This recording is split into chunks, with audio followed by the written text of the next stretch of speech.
और ये विदुर जी कौन है पता है भैया? अच्छा, आप लोग भी कथा सुनने कई जगह जाते होंगे, बड़ी बड़ी जगह बड़े बड़े विद्वान आते होंगे तुम्हारे यहाँ। इलाका बड़ा है, नई सराय से। अच्छा, विदुर जी पूर्व जन्म में कौन थे, ये कितने लोगों को पता है? मैया तुम्हें है तो एक आध उठाइए हाथ में। पूर्व जन्म में कौन थे विदुर जी? अच्छा, सुनी भी नहीं है कहीं? अच्छा, तुम लोग बताओ भैया। अच्छा, परीक्षा नहीं ले रहा हूँ मैं, तो इसलिए पूछ रहा हूँ कि तुम्हें आते हैं क्या? नहीं, फिर मैं बात ना सुनाऊँ। विदुर जी पूर्व जन्म में कौन थे? ये नहीं सुनी कथा? सुना दूँ मैं यही कथा? सुना दूँ ना भैया? सुनो तो ध्यान से।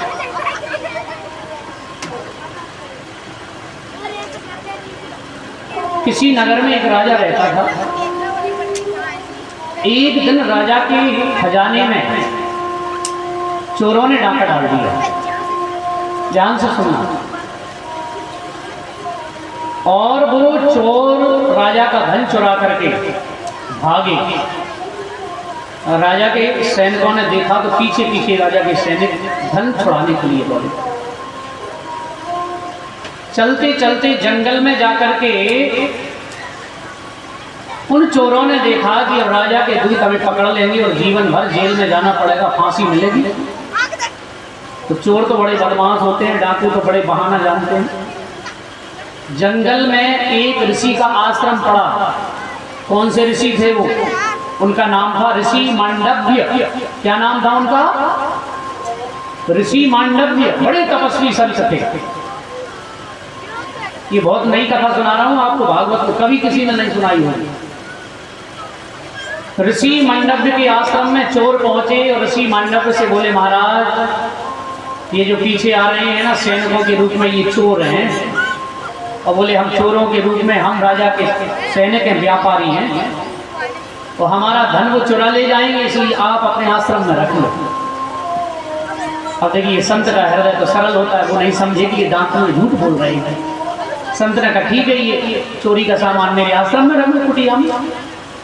चोरों ने सामान रखे और चोर चले गए। राजा के दूत आए और राजा के दूतों ने सोचा कि चोरों का सरदार ये बाबा है, इसकी आश्रम में मिला है सामान। भाई चोरी कोई भी करे और किसी के घर में अगर सामान चोरी का मिल जाए, ध्यान देना, वही पकड़ो, हो कि नहीं करो। तो ऋषि मंडव्य को हथकड़ी लगा के, बेड़ियां लगा करके राजा के दरबार में पेश किया गया। राजा ने संत का भेष देख करके आग बबूला होकर के क्रोध में आकर के किसी की बात नहीं सुनी और कहा, अरे मूर्ख, तू संत का रूप लेकर के डाकुओं का साथ देता है, जाओ उसे सूली पर चढ़ा दो। आदेश दे दिया। और ऋषि मंडप को जब सूली पर चढ़ाया गया, मेरी मां ध्यान से सुनना, तो कहते हैं वो सूली भी अपने आप पिघल करके जमीन में मिल जाए जिस सूली पर उन्हें बिठाया जाए। कितनी तपस्या थी। सूली कुछ नहीं बिगाड़ सकी उनका। सैनिकों ने आकर के कहा, महाराज सारी जो सूली है ना वो पिघल गई। राजा दौड़े दौड़े आए, क्षमा मांगी, प्रभु आप कौन है, मैं आपको पहचानता नहीं, शायद आप ऋषि मंडव्य तो नहीं, मुझे क्षमा करना प्रभु, मैंने आपको सूली का आदेश दिया, आप मुझे दंड दो क्योंकि मैंने आपको सूली पर चढ़ाया है। लेकिन ऋषि मंडप को बोले, हे राजन, तुम्हारा इसमें कोई दोष नहीं है। तुम्हारा कर्तव्य है कि जो चोरी का माल जिसके यहाँ पकड़ा हो उसको सूली पर चढ़ाया जाए, तुम्हारा इसमें क्या दोष है? लेकिन मैं यहां से जाऊंगा कहां? यमराजपुरी। और वहीं से ऋषि मंडप यमपुरी गए। तो आपने सुना होगा यमराज और धर्मराज। लोग सोचते हैं कि ये दो हैं अलग अलग, यमराज और धर्मराज। अलग नहीं है, एक ही है वो। तो बोले, इनके दो नाम कैसे हुए? तो भागवत में वर्णन आता है, जो पापी हैं उनके लिए वो यम बन जाते हैं और जो पुण्य आत्मा है उनके लिए वो धर्मराज बन जाते हैं। एक ही, यम और धर्म एक ही है। यमपुरी में जाकर के ऋषि मंडव्य ने यम से, धर्मराज से पूछा, हे धर्मराज, आज तुम्हें बताना होगा कि मैंने अपने जीवन में कभी पाप नहीं किया, लेकिन मुझे आज सूली क्यों मिली? तो धर्मराज कह रहे हैं चित्रगुप्त से, चित्रगुप्त देखो इन्होंने क्या पाप किया है जिससे सूली पर चढ़ाया गया। तो चित्रगुप्त ने कहा महाराज तब आप 5 वर्ष की उम्र थी आपकी, ऋषि मंडल से कहा, तब आपने एक तितली के शरीर में कांटा चुभोया। समझ नहीं भैया, इस पाप के कारण आपको सूली मिली। लेकिन ऋषि मंडल कह रहे हैं कि जो बालक अबोध है, जिसको जानकारी नहीं है, जब तक बालक 10 वर्ष का नहीं होता तब तक उसे संसार का कोई पाप नहीं लगता। धर्मराज तुम कैसे भूल गए? 5 साल का बालक क्या जाने धर्म क्या होता है? तुमने मुझे 5 साल में करने वाले पाप का परिणाम दिया है। इसलिए हे धर्मराज मैं तुम्हें श्राप देता हूं, जाओ जैसे आज तुमने मुझे भूखे सूली पर चढ़ाया है, इसी तरह तुम संसार में जन्म लोगे और 2 रूपों में लोगे। एक तो पांडवों के बड़े भाई युधिष्ठिर बनोगे और दूसरे आप विदुर बनोगे। और धर्मराज और यमराज 2 रूपों में यहाँ कलयुग में आकर के कहते हैं, और द्वापर युग में आकर के वही श्री विदुर बने। बोलिए भक्त वत्सल भगवान की। ये ऋषि मांडव्य का श्राप था। और विदुर जी भगवान के बड़े भक्त थे। और जब भगवान द्वारकाधीश रथ में बैठ करके रथ सजा करके आए शांति दूत बन करके, क्यों? क्योंकि कौरव और पांडव, काका के बेटे और ताऊ के बेटे, जमीन को लेकर के विवाद होने लगा। आधी जमीन मिलना चाहिए, लेकिन कौरव पांडवों को आधी जमीन नहीं देना चाहते थे। तो भगवान पंचायत करने के लिए शांति दूत बन करके आए। तो दुर्योधन ने जगह जगह द्वार सजवाए, चौक पुरवाए, लोग थाली लेके आरती उतार रहे हैं भगवान की। विदुर विदुरानी दीवार से सिर लगाए भगवान के दर्शन के लिए लालायत है। और जैसे ही भगवान का दर्शन हुआ, विदुरानी से बोले देवी अपने घर जाओ, जाकर के चौका लगाओ, चटाई बिछाओ, मैं देख कर आता हूँ पांडवों के भाग का क्या फैसला होता है। दुर्योधन ने सोने के सिंहासन पर भगवान को बिठाया। भगवान ने दुर्योधन से कहा, दुर्योधन पांडव तुम्हारे भाई हैं? दुर्योधन बोला हाँ। तो बोले हे दुर्योधन वैसे तो आधा राज्य मिलना चाहिए, लेकिन मैं आधे राज्य के लिए नहीं कहता, केवल 5 गांव दे दो।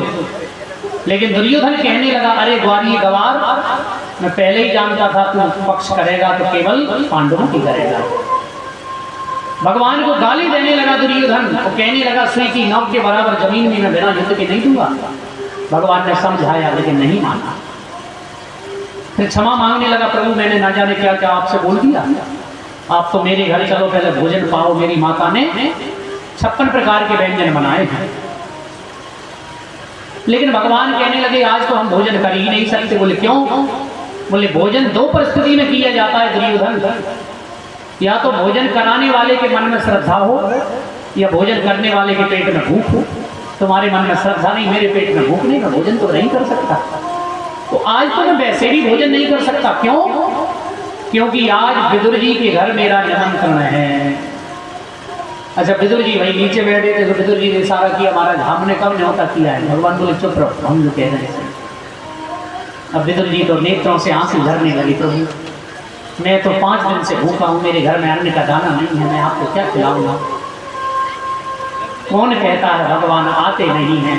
प्रेम भक्ति से उनको हम बुलाते हैं। प्रिय सज्जनों, भगवान अगर अन्न से मिलते, चावल से मिलते तो चावल के खेत में बैठे होते। परमात्मा को भाव से मिल रहा है।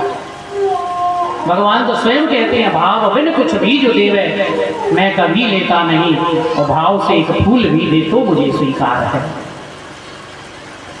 अब तो विदुर जी ने सोचा कि चलो उधार में ही सही, लेकिन कहीं से सामान तो लाना पड़ेगा। भगवान आएंगे तो क्या खिलाएंगे? विदुर जी गोप ग्वालों की बजरिया में गए, कहीं से लड्डू खरीदा, कहीं से माखन खरीदा, और इधर जैसे हम मंदिर जाते हैं नंगे पैर, इसी तरह भगवान भी जब भक्त के घर जाते हैं तो नंगे पैर जाते हैं। क्यों? क्योंकि भगवान के लिए भी भक्त का घर मंदिर से कम नहीं है। भगवान चल दिए।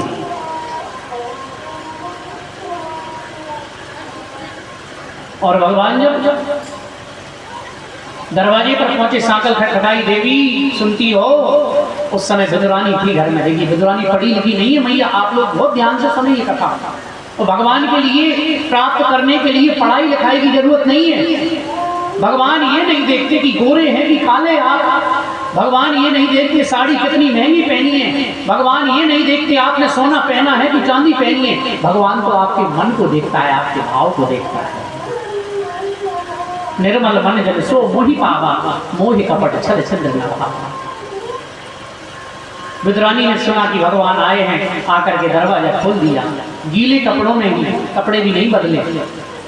कब से प्रतीक्षा थी कि ठाकुर जी मेरे घर आए हैं।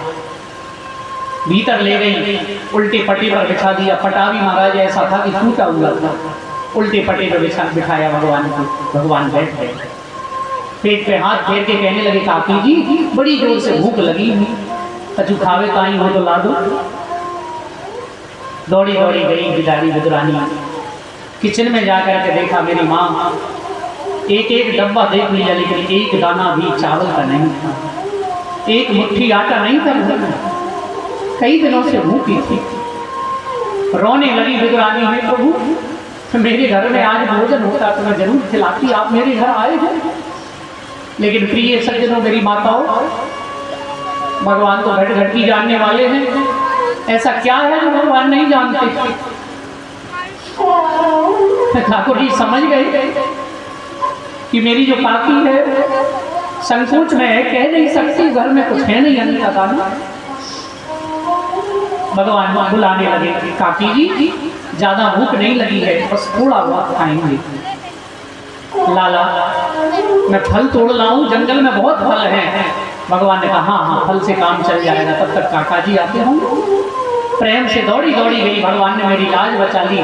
दौड़ी दौड़ी गई और केले के फल तोड़ करके लाई। पत्तल के लिए पत्ते तोड़ के लाई, पत्तल भी बनाई तो उल्टी बिछा दी मेरी माँ। और भगवान जब जब भोजन करते हैं, भोग पाते हैं, तो प्रेम में पागल प्रभु ना उल्टा देखते ना सीधा देखते। फल छीलती जाए, छिलके पत्तल में धरती जाए, फल फेंकती जाए। ये भी भूल गई कि फल खिलाना है। और जब प्रेम उमड़ता है, ध्यान देना, जब भक्ति उमड़ती है हृदय में, तो फिर ये नहीं देखते भगवान की चिरौंजी है कि ये बर्फी है।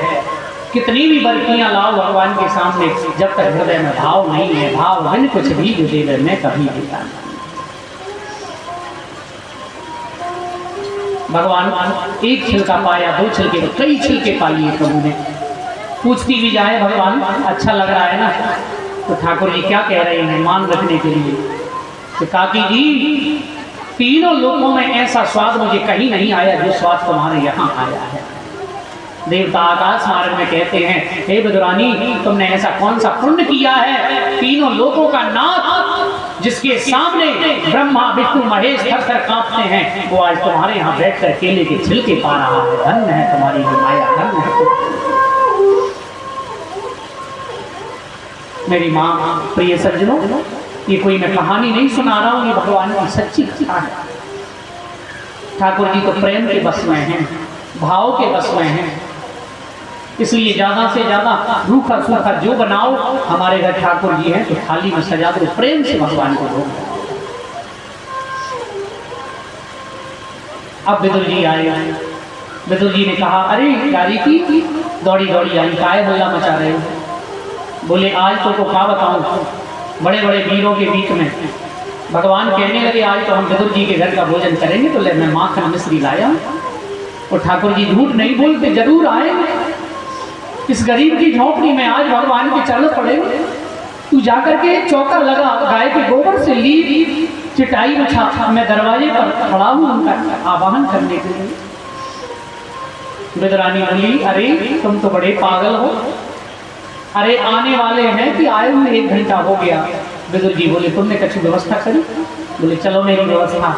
देखा तो भगवान उल्टे पट्टी पर बैठे हैं, उल्टी पत्तल बिछी है, फल दूर पड़े हैं, छिलके पा रहे हैं भगवान, आधा छिलका हाथ में, आधा छिलका मुंह में।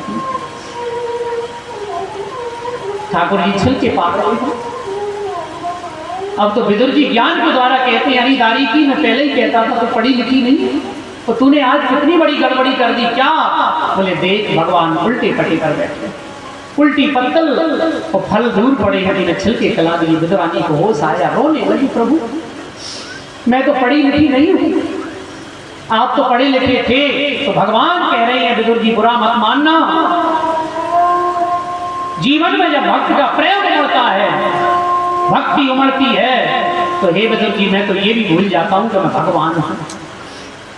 मुझे तो ये लगता है कि उसका प्रेम है, उसके प्रेम में ही मैं खो जाऊंगा। और ध्यान देना, प्रेम तो प्रेम होता है मेरी मां। प्रिय सज्जनों, प्रेम से बढ़कर संसार में कुछ नहीं है। प्रबल प्रेम के पाले पड़कर प्रभु को नियम बदलते देखा था। अपना मान टले टल जाए पर भक्त का मान ना टलते देखा। एक बात और कहूं, किसी संत ने बड़ी सुंदर बात लिखी है, प्रेम में नेम नहीं होता। प्रेम करने वाला नाम नहीं देखता, रूप नहीं देखता। प्रेम में नेम नहीं होता। सुनो सुजान, प्रेमी बन प्रेमिका की चीख पीख लेती थी, और ना जाने कौन सा ममीरा लगाए बैठी थी वो मीरा। ना जाने कौन सा ममीरा लगाए बैठी थी वो मीरा, जो नेत्र बंद के करके भी हर शाम को देख लेती थी। ऐसी वो मीरा थी, आंखें बंद करके भी हर शाम को देख लेती थी। प्रेम ऐसा होता है। भगवान अब तो विदुर जी कहने लगे दारी की भगवान के पास गए, प्रभु मेरी पत्नी तो पढ़ी लिखी नहीं थी, लेकिन आप पढ़े लिखे थे। तो भगवान कहने लगे क्या हुआ? बोले प्रभु आपने छिल छिपा लिया, थोड़ा सा लड्डू पाओ ना प्रभु। और लड्डू लेकर के, माखन लेकर के जैसे ही भगवान के मुंह में दिया, बोले प्रभु मुंह खराब हो गया होगा छिल के खाते। प्रिय सज्जनों, जैसे ही मुंह में लड्डू दिया, भगवान ने हाथ पकड़ लिया विदुर जी का। विदुर जी बुरा मत मानना, जो स्वाद उन छिलकों में था वो स्वाद इन लड्डुओं में नहीं है, वो आनंद नहीं आ रहा है, वो स्वाद छिलकों में था। बोलिए भक्त वत्सल भगवान की, ऐसी भगवान की लीला। तो इसीलिए तो भगवान कहते हैं बासे कूसे रूखे सूखे, हम तो विदुर जी है प्रेम के भूखे, और प्रेम बिना सब व्यंजन रूखे। बिना प्रेम के कुछ नहीं है, बिना भक्ति के कुछ नहीं है संसार में। तो सुखदेव जी कहते हैं राजा परीक्षित, अगर प्रेम में शक्ति नहीं होती तो भगवान विदुर जी के घर जाकर के कभी केले के छिलके नहीं खाते। आगे सुखदेव जी वर्णन करते हैं, पृथ्वी पे जब कुछ नहीं था, जल ही जल था, तो भगवान नारायण की नाभि से एक कमल प्रकट हुआ। कमल में ब्रह्मा जी प्रकट हुए, और ब्रह्मा जी ने सारी सृष्टि की रचना की। और उसी समय भगवान के दो द्वारपाल हैं, द्वारपाल हरि के प्रिय दो, जय और विजय, जिन्हें श्राप दिया सनकादिकों ने, जाओ 3 जन्मों के लिए राक्षस हो जाओ। पहला जन्म लिया उन्होंने पृथ्वी पे, हिरण्यकश्यप हिरण्याक्ष बने। हिरण्याक्ष को मारने के लिए भगवान बाराह प्रकट हुए। बोलिए बाराह भगवान की। पृथ्वी माता की स्थापना भगवान ने की है, वृंदावन का दर्शन पृथ्वी को कराया।